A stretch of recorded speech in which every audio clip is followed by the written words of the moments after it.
You guys don't realize how hard it is to make money in the real world. Someone had recorded themselves backtesting my strategy. They had a 100% win rate. It was Euro USD. They took 7 trades in 6 months. They won every single trade and it returned 20%. And they said, well, man, only 7 trades in 6 months and a 20% return. I was like, if you could consistently get a 20% return every 6 months, I'll get you a job at any hedge fund in the world right fucking now, right? Because that's a phenomenal return in the TradFi space. Most hedge funds underperform the S&P 500. However, when you're in crypto, you're desensitized to that. Well, my altcoin went up 10% today, right? And then this altcoin went up 10,000% in a week. That's not realistic, nor is it sustainable. Like I got rich hitting base hits. I had a few home runs. Obviously, buying crypto relatively early was huge for me, but a lot of the money I make trading is small wins compounded over time. It's not the giga wins. I'm not aiming for the home runs. They just happen every once in a while. Just last week, a guy joined our Discord server, Chroma. So he opened a ticket. He was like, hey guys, I'm interested in joining. We were like, hey, yeah, what's up, man? What do you want to know? And he was just like, I'm not looking for a moonshot. I just want to find a server where I can, you know, copy some trades, get some signals, and 30x my portfolio in a year. I swear to God, that's exactly what he said. Just a nice, chill server where I can trade with the boys, copy some setups, and 30x my portfolio in a year. And I That's thought, not even 100x. I thought, holy shit, like, social media has fucked everyone's perception of what good trading is. Like, this guy was saying, I want a 3,000%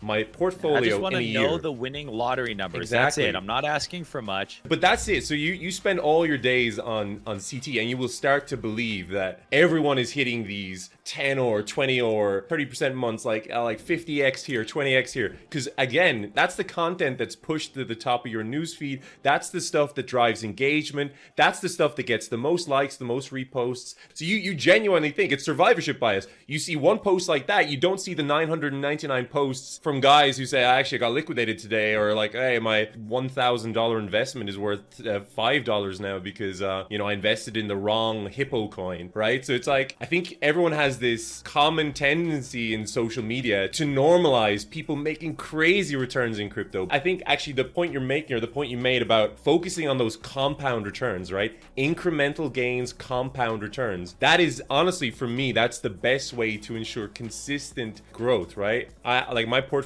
I have an equity curve at the moment. It's nothing crazy. There's no huge rises and falls. It's just this steady incremental gain over the last few months, and that's because I've been aggressively TPing while we've been in this range. I haven't been swinging for the fences every time. Hey, look at that. Someone sent him the Wikipedia for baseball. I've just been focusing on the incremental gains, and I've been making bank that way. But I feel like people too often, they go for the big play every time, and then they get wrecked, and then they're like, well, crypto's a scam, etc., etc. Because social media has conditioned them to think that that's the way a portfolio should go.